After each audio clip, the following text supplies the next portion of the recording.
Bem-vindo à Comissão Executiva. Ao longo desta semana vamos olhar para o discurso de Pedro Passos Coelho, vamos tentar perceber também como é que ao longo desta semana que resultados vamos ter da quinta avaliação da Troika, que está ainda a decorrer e que deverá ser apresentada, é essa avaliação, esta quarta-feira, pelo Ministro das Finanças, Vítor Gaspar. São convidados desta edição Paulo Pinto, Rui Leão Martinho, bastonário da Ordem dos Economistas, e também Miguel Varela. Agradeço aos três a vossa presença. Paulo, começo por si, para lhe perguntar, surpreendeu as declarações de Pedro Passos Coelho na passada sexta-feira, apresentando novas medidas de austeridade?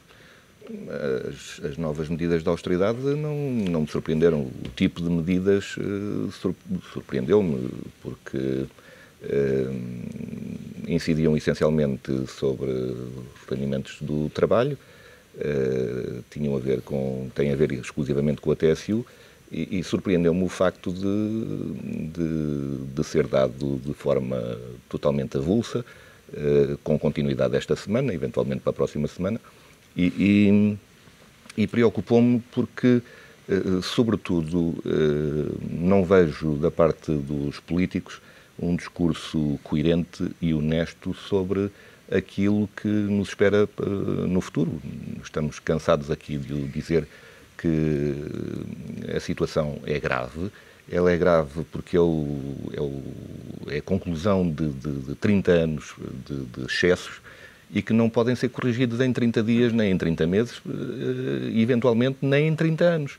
E, portanto, eu julgo que isso é que seria fundamental, falar com o povo e explicar às pessoas que é isso que as pessoas têm que estar à espera. Agora, a forma como estes anúncios são feitos são um pouco tristes. Eu não estou muito de acordo com a generalidade dos comentários que incide sobre aquilo que o Primeiro-Ministro disse, porque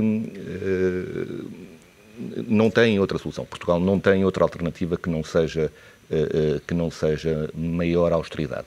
E maior austeridade quer dizer vivermos dentro das nossas capacidades. Ora, nós temos vindo a viver acima das nossas capacidades, continuamos a viver acima das nossas possibilidades e, portanto, enquanto não vivermos dentro das nossas possibilidades, vai ter que continuar a haver austeridade. O problema aqui é que toda a gente fala como se houvesse ou pudesse haver receitas milagrosas. E não há. Também já tivemos aqui a ocasião de falar nisso algumas vezes, é que só existem 3 soluções dentro do paradigma em que vivemos. É mais austeridade, que é aquilo que nós estamos a fazer em Portugal e aquilo que está a ser feito na Europa. O segundo ponto é a reestruturação, e a reestruturação é aquilo que está a acontecer com a Grécia e eventualmente virá a acontecer com outros países, que é a incapacidade de pagar, exatamente. E a terceira forma, dentro deste paradigma, é imprimir dinheiro.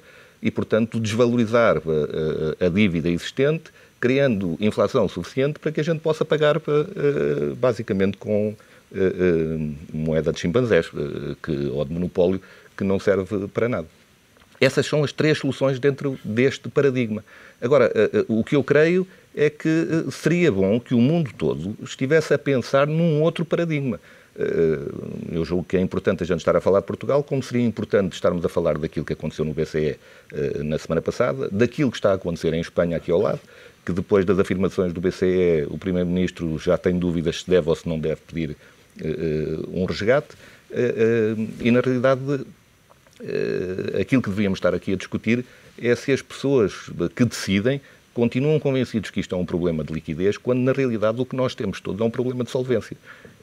E isso eu ainda não ouvi ninguém discutir, e é isso que me preocupa, porque o Governo optou pelaquela prática da técnica do lavagante, que é meter o lavagante em lumbrando até que ele coza, porque não vai mexer-se nem sair da panela, e toda a gente sabe que se a panela já estivesse a ferver, ou seja, se as medidas fossem todas anunciadas ao mesmo tempo, o lavagante esperneava até sair da panela. E, portanto, estamos nesta fase de enlumbrando todas as semanas com algumas medidas, iremos acabar por chegar a viver dentro das nossas possibilidades. que, como sabemos, está muito longe ainda de poder acontecer. O nosso déficit está em 5,5%, apesar dos esforços todos, e quando eu digo esforços todos é dos esforços daqueles que estão a trabalhar, porque o Estado ainda não conseguiu fazer nada do lado da despesa, apesar daquilo que foi acordado, era cortar 2/3 na despesa, creio eu, 1/3 por parte de receitas. 1/3 da receita. Na área da despesa continua a haver nada, não há nenhuma alteração. Os políticos são unânimes em relação a isso também. Não há nenhuma alteração da Constituição que permita pôr funcionários públicos fora da administração pública. A Irlanda, por exemplo, já teve, creio eu, que já mandou cerca de 100 mil funcionários públicos embora desde que começou a sua reestruturação. Não está nada feito também do lado das potenciais receitas. Nós continuamos a aumentar impostos e continuamos a fazer as coisas de forma totalmente ad hoc, ou seja, sem haver coerência nenhuma. Quando a Irlanda, por exemplo, que é aquele com quem nos gostamos de comparar, para não ser com a Grécia, não abdicou dos 13% que cobra como impostos às empresas. Mesmo depois de muita pressão da Alemanha. Mesmo depois de muita pressão. Nós não temos política nenhuma relativamente a isso e, portanto, para não monopolizar isto, a minha opinião é negativa e estou pessimista em relação ao futuro. Rui Lambertinho, que comentário lhe merecem as medidas anunciadas pelo Primeiro-Ministro na passada sexta-feira? Ora, bom dia. Pois eu fiquei um pouco admirado com a maneira como esta conversa do Primeiro-Ministro com o país foi feita. Eu sou partidário de que os primeiros ministros, e nomeadamente numa situação destas, de emergência, devem falar regularmente com o país e devem explicar-lhe, até par e passo, o que é que estamos a fazer, mas também o que é que estamos a conseguir. E eu sempre pensei que um discurso do Primeiro-Ministro desta altura, em que estamos na expectativa do que é que vai sair deste relatório da Troika, que é um relatório já muito importante, porque já passou praticamente um ano e estamos a um ano de poder voltar, teoricamente, aos mercados financeiros. E, portanto, eu sempre pensei que esse discurso viria trazer, em primeiro lugar, aos portugueses a ideia daquilo que já conseguimos, porque já conseguimos bastantes coisas. E isso devia ser elencado de uma maneira muito compreensiva para com um nível médio de compreensão dos cidadãos portugueses. Depois, a seguir, explicar o que é que já fizemos e explicar o que é que ainda precisamos. Porque aqui há um problema fundamental, que é manter a confiança entre quem governa, seja ele quem for, e quem está do outro lado, e que não é só simples votante, mas é também um incluído neste programa de austeridade de forma muito ativa, porque é ele que contribui todos os meses, todos os anos, para que este programa de austeridade nos permita, de novo, fazer o tal equilíbrio orçamental e o tal relançamento da economia. Nós temos um problema que é a relação que temos neste momento entre executar orçamentalmente o que estava previsto e ter, ao fim e ao cabo, a ideia de que estamos a recuperar a economia nas suas várias vertentes, no consumo e na procura interna, na produtividade das empresas, na capacidade de exportação e dessa maneira toda conjugada tentar criar o relançamento da economia, que é lento. Portanto, não são medidas avulsas que vão relançar a economia de um momento para o outro. E, portanto, isto tudo para dizer que o que eu esperava do discurso do Sr. Primeiro-Ministro era uma capacidade de nos fazer compreender e até orgulhar daquilo que já conseguimos fazer neste primeiro ano da recuperação, de um agradecimento muito profundo daquilo que foi possível à população portuguesa fazer de maneira coesa e de maneira em que já vimos durante um ano não houve propriamente uma exclusão social gravíssima, ela foi suprida com a sociedade civil, foi suprida por ajudas do próprio governo, mas as coisas têm-se mantido relativamente calmas e relativamente, expectantes de que se saia deste momento em que estamos para um momento melhor e que depois te explicassem quais as medidas novas que é preciso tomar, porque temos consciência de que não é suficiente. E dentro dessas medidas novas podia ter sido anunciadas novas medidas de austeridade, que é, por exemplo, alguma sobretaxa sobre o setor privado, já lá vamos a esta que foi anunciada. Podiam ter sido anunciadas outras medidas extraordinárias, como foi o ano passado, a questão do fundo de pensões dos bancos, ou podia ter sido redefinido o déficit com outro tipo de metas, ou com outro tipo de tempo, ou com outro tipo de valores. E, portanto, de tudo isso, os portugueses estavam um bocadinho na expectativa. Ora, o que foi anunciado é uma medida relativamente chocante por 3 motivos. Foi encarada por toda a gente que o ouviu, e vemos este fim de semana como foi a reação de quem está mais dentro das áreas de poder, de quem está nas empresas, olha, até de elementos da Igreja, a reação foi de que esta medida é uma medida que nós não percebemos porque é que é tomada desta forma. Ou seja, refere-se ao aumento da contribuição para a taxa social, para a Segurança Social. Que, queira ou não queira, é um aumento geral da carga fiscal.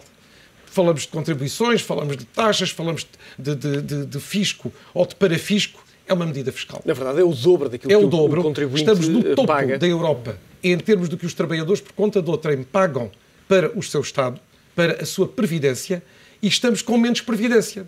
Ontem, um colega nosso, e que eu considero que sabe muito destas matérias, que foi o Dr. Bagão Félix, falou exatamente naquilo que nós sabemos, os mais velhos, que era o sistema de previdência e o sistema que foi conjugado ano após ano para, digamos, providenciar não só as situações de desemprego ou de doença de quem trabalha, mas as reformas. Aliás, Bagão Félix falava de uma machadada fatal, sim, diz que ou é grave, quase a machadada fatal naquilo que é o Estado de Previdência. Eu diria que se podia ter aproveitado, lá está, este lado das medidas e, por exemplo, tal como estava previsto a redução da TSU do memorando de entendimento, ter ido sobre o IVA e sobre os impostos indiretos e não sobre os impostos como este, que são impostos sobre quem trabalha e, sobretudo, sobre quem trabalha por conta de outrem. Portanto, ainda é mais complicado, porque repare que estamos a falar de um núcleo muito pequeno de trabalhadores e de um núcleo muito pequeno daqueles que descontam sobre tudo o que ganham e, portanto, tudo é declarado, tudo é legal, tudo é transparente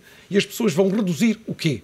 Vão reduzir os seus próprios consumos, os consumos das suas famílias e a quem é que isso vai prejudicar? Às empresas portuguesas que trabalham para o mercado interno. As microempresas, as pequenas empresas, as médias empresas que não exportam e que trabalham para este mercado interno vão rapidamente ver a procura reduzida de uma maneira drástica. E ao contrário de criarem mais postos de trabalho, vão despedir, vão fechar, vão acabar as suas atividades. Depois, a medida da TSU, eu sempre a defendi e acho que é muitíssimo boa para se aplicar sobretudo às empresas que exportam e que, portanto, têm um mercado que pode auxiliar a recuperação da economia, mas fico com algumas dúvidas porque é que ela se aplica às grandes empresas monopolistas ou oligopolistas do país. E, portanto, eu acho que devia haver aqui uma boa seleção das empresas a quem a TSU se deve aplicar. Sobre os trabalhadores, eu acho que neste momento está anunciado isto, é chocante, como eu lhe digo, é negativo, traz um clima de expectativas em baixo e de depois isto pode repercutir-se no próprio apoio que qualquer governo precisa para poder levar as medidas avante e, portanto, eu acho que tem que ser agora rapidamente recuperada esta situação de desconforto que existe no país com dois tipos de medidas. A primeira é o anúncio muito rápido, e já foi lembrado também por outras pessoas que ouvimos no fim de semana, o professor Marcelo Rebelo de Sousa, por exemplo, medidas muito rápidas de outro tipo de medidas de austeridade da parte, como disse o Poli bem, da parte das despesas, da parte dos custos. Nós temos 2/3 de custos para cortar e temos que ter coragem e temos que ter conhecimento para não fazer muitas asneiras, fazem sempre algumas, mas não muitas, no que é preciso fazer em relação à administração pública central e local, em relação às empresas públicas municipais, em relação às empresas públicas que agora agravaram o déficit do setor de transportes, em relação, por exemplo, também às tantas faladas centenas de fundações que recebem contribuições do Estado e que nós não sabemos para que é que servem, nem sequer sabemos o nome delas, nem para que é que existem. E, portanto, é rapidamente desse lado. E outro, que eu também penso que era importante, era rever rapidamente este tipo todo de medidas de austeridade e tentar, a prazo primeiro e curto, começar a fazer sair da austeridade os reformados e pensionistas, porque são um setor que não tem nada a ver connosco que ainda estamos ativos. Eles fizeram a sua carreira, eles fizeram os seus descontos para a Segurança Social, para a Caixa Geral de Aposentações e devem manter, porque não podem mais recuperar aquilo que estão a perder, devem manter os seus níveis até final das suas vidas. E, portanto, esse setor, que em alguns países que têm austeridade foi favorecido e saiu dessas medidas de austeridade, em Portugal, na minha opinião, de português, deve ser o primeiro a, ter uma medida contrária positiva.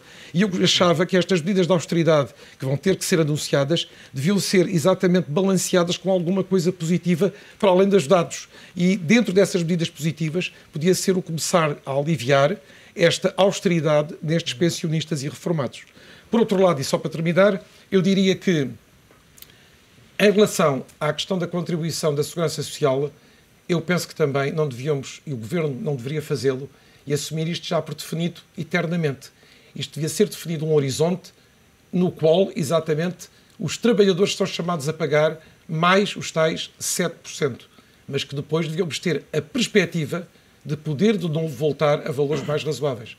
Porque é um valor muito grande que, junto ao IRS e que, junto a tudo aquilo depois, que são os diretos e indiretos impostos que pagamos, deixa, na maioria das famílias portuguesas, que pertencem a uma classe média, que nós dizemos média, mas que em termos europeus é uma classe baixa, deixa um rendimento disponível mínimo, que não lhes permite fazer frente ao dia-a-dia, à educação dos filhos, aos problemas de saúde, a tudo o que é preciso. Portanto, temos que ter muito cuidado, porque a minha grande preocupação em Portugal é que esta classe média, que é muito tenue, que é muito ainda, eu diria, inicial, porque esta classe média só se desenvolveu e alargou na sociedade nos últimos, eu diria, talvez 10, 15 anos, esta classe média, se ficar só submetida a medidas de austeridade muito profundas, pode rapidamente empobrecer e aí pode ser a própria democracia e o regime que estão em perigo. Porque um regime que não tem uma classe média forte não pode ser democrático. Vai-se radicalizar nos seus extremos. E tudo isto tem que ser visto por quem nos governa e por quem determina estas leis, com a colaboração dos portugueses. É evidente que se tem demonstrado, mas que também tem que ter lugar a demonstrar quando não está de acordo ou quando não está satisfeita desta maneira, do qual nós somos até privilegiados, porque efetivamente não será nunca uma derrota voltar sobre medidas e repensá-las. Eu penso que é melhor isso do que tomar medidas que depois, a prazo muito curto, possam ter consequências muito nefastas para a sociedade. Miguel Varela, desde sexta-feira o Económico falou com perto de 50 empresários, 30 das grandes empresas, 30 grandes empresários. Até agora nenhum está de acordo com a redução da taxa social única para as empresas, em contrapartida com o aumento para os trabalhadores, exatamente porque vai penalizar fortemente a procura. Que sentido faz esta medida? Pois, olha, eu, ainda bem que me coloca a pergunta dessa maneira, eu acho que até os meus colegas foram muito politicamente corretos, como é panagem deles, nos comentários que fizeram.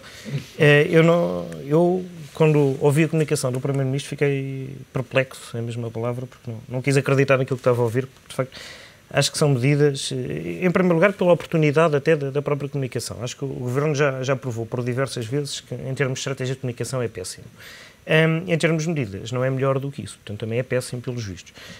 E estas medidas, de facto, não agradam a ninguém. Não agradam aos contribuintes, não agradam contribuintes em termos de empresa e em termos de particulares. De facto, eu não compreendo a lógica destas medidas. Para mim, até o Primeiro-Ministro, nesse aspecto, é uma desilusão muito grande, porque aquilo que era o programa do PSD, quando se apresentou nas eleições legislativas, tem pouco a ver com aquilo que está a ser, efetivamente, a prática do Governo. Porque a redução da despesa, de facto, como foi falado aqui, até agora, não se viu absolutamente nada. E a receita é sempre a mesma. Aumentar a receita, portanto, a receita para as contas públicas é sempre pelo lado do incremento da receita através da carga fiscal. E acho que as medidas, eu não encontro uma palavra mais simpática, acho que são até ingênuas, porque eu acho que ninguém pode acreditar, como o próprio Primeiro-Ministro veio dizer, que são medidas para impulsionar o emprego. Mas como é que é possível? Quer dizer, esta redução, de facto, na TSU para as empresas acaba por ser um alívio financeiro ao fim do mês ou ao fim do período em que é preciso entregar as contribuições para o Estado, é um alívio financeiro. Mas não é nenhuma empresa que vai contratar mais ninguém por causa de perder 5%, ou poupar 5% nas contribuições ordinárias. As empresas contratam quando produzem mais, quando vendem mais, quando as pessoas compram os seus serviços, quando compram os seus produtos.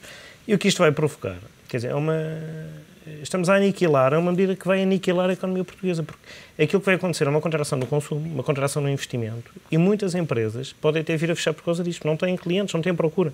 Portanto, e desengane-se quem acredita que a solução para Portugal são as exportações. O tecido exportador em Portugal, estamos a falar de uma percentagem de 5, 6% das nossas empresas. E nós não temos uma cultura de exportação, não somos uma economia de exportação. Somos uma economia que vive da dinâmica. Meia dúzia de meses, obviamente. Evidente. Nem meia dúzia de anos, mais exatamente, meia dúzia de meses. Evidente. Porque o nosso mercado interno, quer dizer, está completamente asfixiado. As pessoas não compram, não consomem, não investem. Portanto, isso é que dá cabo das PMEs, que são 90% ou mais de 90% das nossas empresas. Portanto, o que me choca nisto tudo é a ausência de uma estratégia do Governo para realmente sairmos desta crise. Quer dizer, tempestades de ideias que acabam por parecer que Portugal é um laboratório para testes, quer dizer, e as pessoas acabam por ser usadas nestes testes a ver se isto funciona. Os laboratórios designam-se normalmente por cobaias. Exatamente. As consequências que normalmente acontecem depois às cobaias. Exatamente. Mas é isso que eu temo. É isso que eu temo, que realmente estas medidas são pensadas assim como foi, por exemplo, aquela comunicação sobre a concessão da RTP. Quer dizer, parece que as coisas nascem do nada e depois são comunicadas sem qualquer tipo de pensamento estratégico, sem qualquer base estratégica para se tomar este tipo de medidas. Portanto, eu acho que isto é um primeiro passo para o ano correr muito mal e a contração da economia portuguesa e o desemprego subir ainda mais. Paulo, vocês os três não são políticos, são técnicos e sabem, obviamente, fazer as contas. Quando olhamos para aquilo que são as contas que estão em cima da mesa, estas medidas permitem pouco mais de 2.500 mil milhões de euros.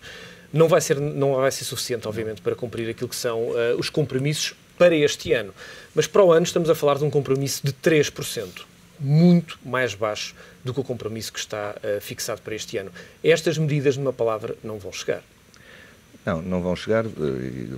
Já sabes que o meu pensamento relativamente a isso é que não vai ser possível, seguindo esta metodologia, alguma vez chegar a esses números sem que o país volte àquilo que era 40 anos atrás ou 50 anos atrás. Com a agravante de termos continuar a endividar-nos e, portanto, não é solução. E eu acho que não é solução não em relação a Portugal, a menos que se possa encontrar ouro ou petróleo, e então sim, resolvemos o problema.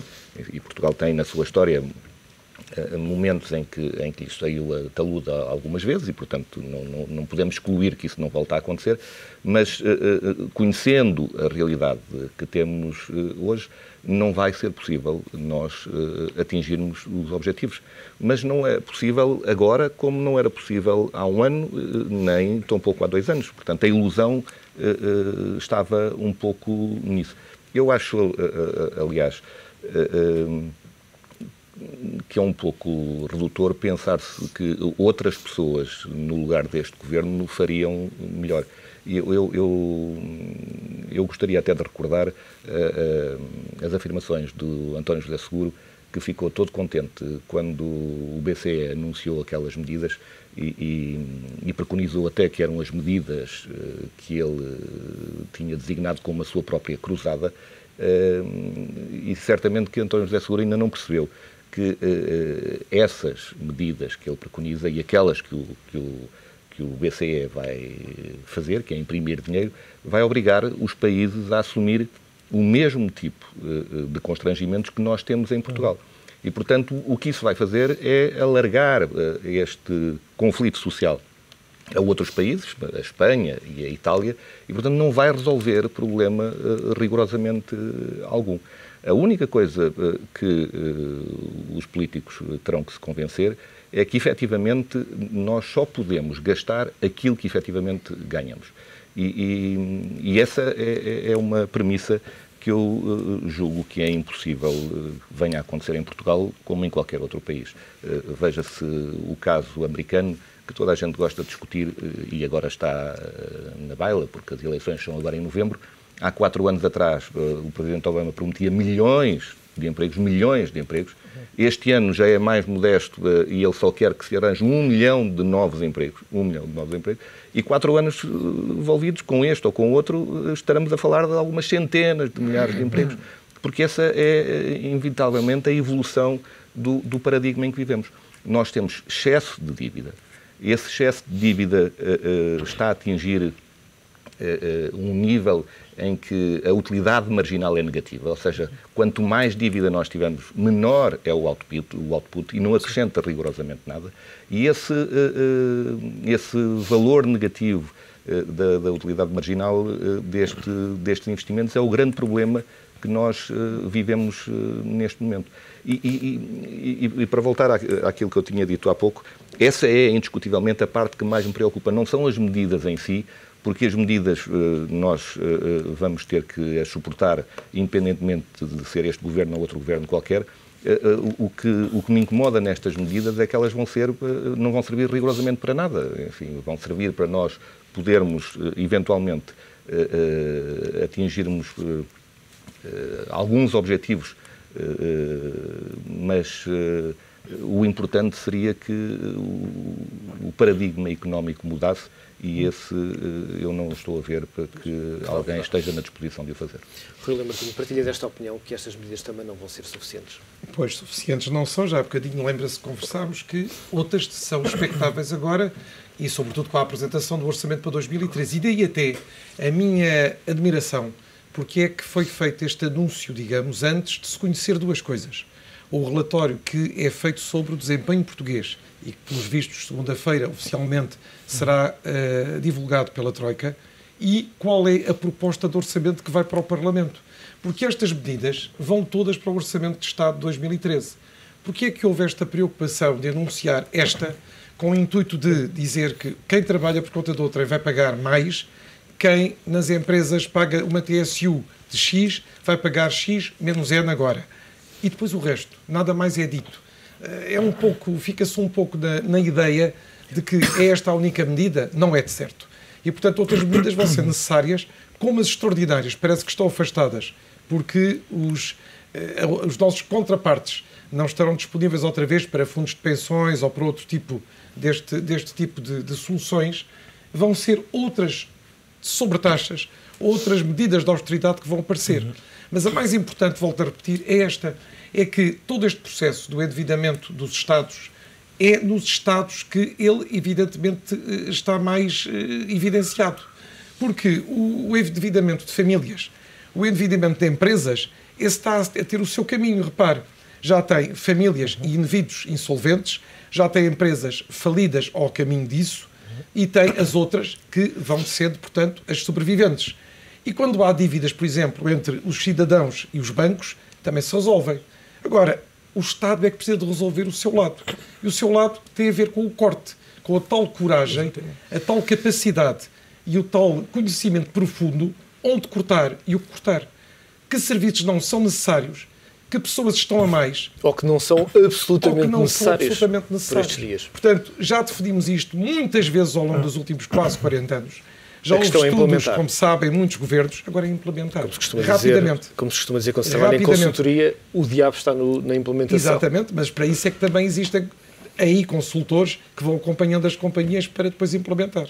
Rui Martinho, Miguel Varela, Paulo Pinto, foi um prazer contar com o vosso lúcido comentário nesta manhã de segunda-feira. Desejo-vos o resto de uma boa semana. A Comissão Executiva, ao longo desta semana, vai analisar as medidas de austeridade anunciadas, eventualmente aquelas que vão ser também anunciadas ao longo ainda desta semana. Aproveite este dia. Até amanhã.